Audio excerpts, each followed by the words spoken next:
Looks like we're almost ready for the recap. Is there anything that you want to add?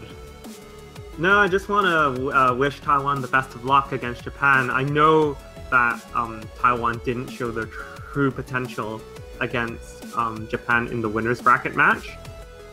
Like, they didn't have a full roster. Stu was busy doing something, I guess. So, like, their performance today just completely outshined the performance against Japan yesterday. So, it's going to be a very different match the way I see it. I reckon they can definitely take a couple points off Japan. I feel like it's going Honestly, to be much closer than the winners very bracket much match. closer. Yeah. Although, keep in mind, Japan's roster is strong as ever, so is Taiwan's. And so is Hong Kong's as well. Hong Kong's roster is completely changed, with the exception of Thomas 1195. It's completely changed. We're all new people. True, yeah.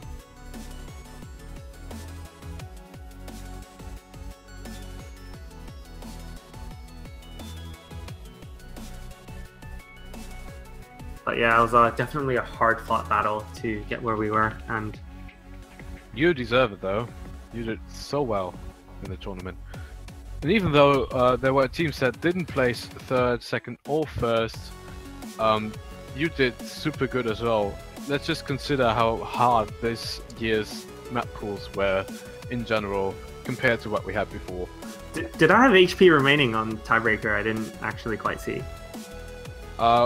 Actually, all eyes in the end were on Chocolate and Stew because they looked like they were going to pass. They did tank a Fair bit, enough. but they passed in the end. Yeah. I think you had a little bit left, but that's speculation on my part. I'm sorry. I'll have to watch the VOD. Yeah, I'm definitely checking it out again. But yeah, Chocola, definitely MVP. One of the many MVPs, actually, Okay. in the Hong Kong team. Sorry Great, looks about like we're- all of that, and oh god. That is fine. It's all good. It's looking like we're going to the recaps now. Thank you for staying around. I'll be staying Yeah. for the recap as well. I mean, after all, 3 of the matches were over half the matches had Hong Kong involved. Why does Yep. I missed one thing, and now I feel like an idiot. Oh, There's always one thing. Oh, God. Anyway, so yeah, the first match was Hong Kong versus United States, and yeah, that was one of the first sweeps that we had. I don't know. I think that one could have gone a little bit closer. I don't know. Yeah, I felt that US could have been a bit more strategic on their picks. I honestly felt they should have gone for some hard rock and Fremont picks. They would have definitely got points on that. I felt.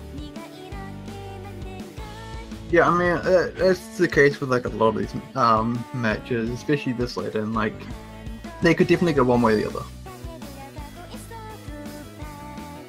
All in all, I'd say like there were a few interesting picks. I mean, we saw both Boiler and Calculator, which was quite interesting. I think that was one of the only. That might have been the only one that had both hiddens played, actually. Yes, I believe so. Yeah. Next one had one, and the one we just saw had one as well. So yeah. Out of the 4 times we saw hidden, 2 of them were in here, so. You see a recurring theme. Hong Kong banned out Freedom Dive every single match. Yeah, I did notice that. I mean, you can't blame them considering what we saw in terms of average performance on Freedom Dive, so... Yeah, it was pretty low. Definitely pretty low.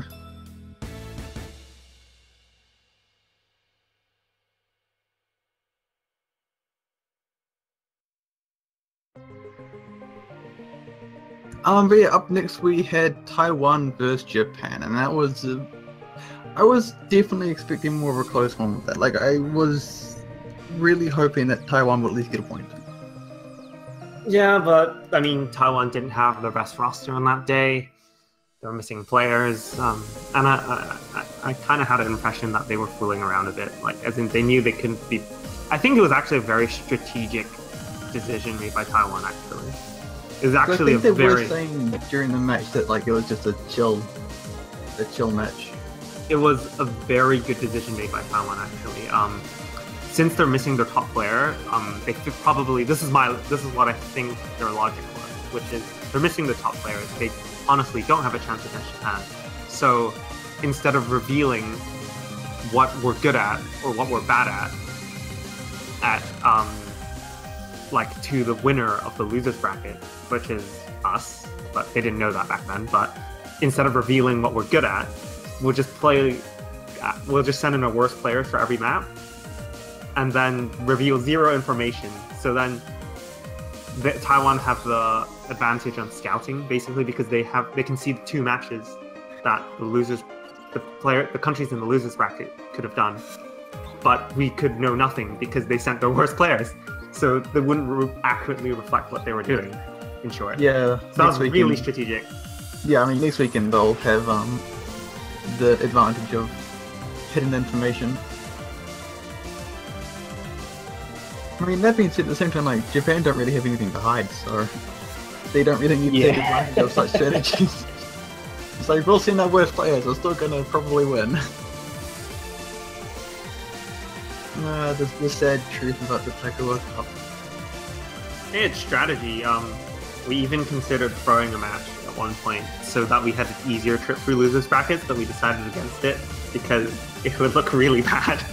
And yeah, fair enough. It was considered, though. Alright, so, third match, we had Germany vs Canada. Oh boy, what a match that was. Hi, Zatera. Hey. You want to talk about this one? Sure, why not? Yeah. To explain what our situation was like, we didn't have Kusei, which is the second best player in our country. We didn't have MC Bongo Combo, who is the best hard rock player that we could choose next to Kusei or Mew. And this was bound to happen. We knew it was not going down well. So we went for Universal Elekito to ban because we didn't want to play any 4-minute double time maps that were technical. Nothing for us right there. But about the rest, we didn't really care too much. We wanted to pick some maps that we would enjoy. We picked Dopamine. Kovatori was my choice, and Freedom Dive was Mew's choice. Yeah, and we hoped that Canada would recognize that we're just trying to have fun because we got no chance in the first place because of our situation. Even though Canada did really well, nonetheless, I feel like this was the result that was expectable, even though we had, or even if we had, say, in our team that day. Yeah, we were hoping that they would pick what we would want to play to, you know, give us a last wish on the death row. I do want to interrupt you there, and just wondering, does Mew have like several passes on Freedom Dive with Hard Rock? Was he kind of using it as a suicide pick of sorts? No, I think he got a couple passes in his warm-up phases off stream. I think it was 3 passes that he got, so it could have happened in the match too, but yeah, it was destiny that it didn't happen. It's too bad, but yeah. I hope that at least our warm-up was interesting enough. Oh god. Sadly, do not remember. What was the warm-up? It was Eye of the Tiger. Oh, I missed that. Rising up. Oh, make sure you check out the VOD for that. I'm gonna have to. I'm really gonna. I want to watch that. That's gonna be good. Alright, so we should be swapping soon to what I believe was Hong Kong vs Canada, which was a pretty good match. I'm not gonna lie. I mean, you'd have to be daft to not think that was a good match. It was the only match that didn't end in the sweep. It was a bloody good match. When you put it bluntly, it was the only match that both teams seemed evenly matched. There was so much hype for the tiebreaker in that match. Like, I know. After every match, people were like tiebreaker, tiebreaker, tiebreaker, and then you guys got that break point, and the tiebreaker dream just died. Yeah. Did you get the tiebreaker off? I think the breakpoint was off Dopamine? No, the breakpoint was on Pon Pon Pompoko Dyson Saw. Yeah, I would have been either Pom Pom or We had a triple hard rock when Canada went for 2 hard rocks and 1 no mod, and I think we just won. like the match against Japan. Caliburn. Yeah. So, yeah, we won the breakpoint off that, and then Canada was able to beat us on dopamine, but we won 6-4. So, and again, we banned Freedom Dive. Yeah, I mean, you guys really did not want to play Freedom Dive. I haven't even touched. I have not touched the map at all. I didn't want it. Didn't even want to. Didn't want to touch it at all. It's just I know how hard it is. Not going to even try. I really just cannot blame you. Yeah, Like we were watching it a few times, and it was just a massacre. Yeah. Like I don't think I've seen 50% accuracies on a map before. Not on a World Cup map. No, that's not true actually. Last year in TWC 2016, I do recall there was a South Korean player who was playing hidden when he couldn't at all, and he just tanked like completely, dear. and he had like 60% accuracy. And this, yeah, that didn't turn out well. But that's not 50. Okay, me. I don't remember. I'll have to look it up. Yeah, I mean, we do get a few tanks, but like again, I don't think I've seen 50s before. It's definitely a very rare thing. Yeah, moving on to the most recent match that we just had, which was Hong Kong versus Taiwan. And I was really, really hoping that one was going to be closer, but we had a lot of close points. Yeah, you did. Calculator, I think, was the closest one by far. That was not really much of a gap between your scores there. Yeah, basically it was Stu and Ping carrying with much higher scores than everyone else. And then Hong Kong had fairly even scores, but not enough to beat out Ishida's lower score. So Stu and Ping carried hard definitely on that map. Yeah, you guys did well though. Even though it was a sweep, it was by no means a one-sided contest. I think we can all agree on that point. It seemed pretty one-sided. Well, you'd think so, but there were some close picks in there. I'd go so far as to say that Hong Kong might have won a couple of them. Maybe. It was pretty close. There was the Pacific Girls, which was pretty close, where Monkey D. Luffy almost failed. But that was very close as well. So I'm surprised that it got picked up as much as it did. I really did not think people want to play it. It looks so stamina heavy. Well, I mean, I guess eventually you just get used to playing long maps, and there's nothing really all that difficult about the map except from sheer length and, repetitiveness, right? BPM's not exactly very taxing for what type of players are used to. I mean, yeah, but I suppose at the same point, at the same time, a lot of the maps were probably equally as bad and horrifying. Damn you, Ono. Damn you, Sayaka. What have you done? I'm not allowed to say my limerick out here, am I? Nah.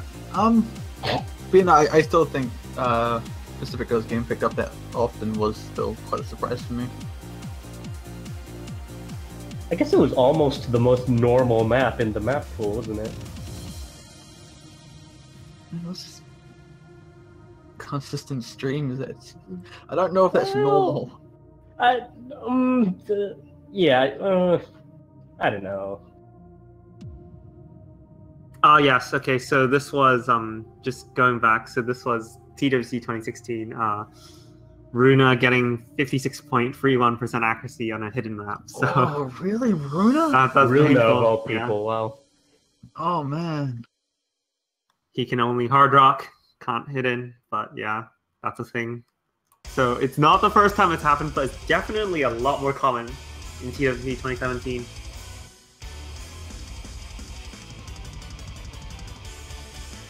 I'm really hoping we don't see similar accuracy results next weekend. That would definitely be a shame. I doubt we will. No, I think the loss will probably see it like maybe mid-80s. Yeah, mid-80s sounds about right. Anyway, I suppose for now we will actually have to wait because, as we have said, that match will be next weekend. The schedule for that will hopefully be on the wiki very shortly, so keep an eye out for that. And yeah, that about wraps things up here. You guys looking forward to the grand final? One more match. Who wouldn't? It's gonna be intense. There Taiwan we at go. their strongest. Taiwan at their strongest. Japan at their strongest. It's gonna be a close match, I think. Before we end, I have one question for the three of you.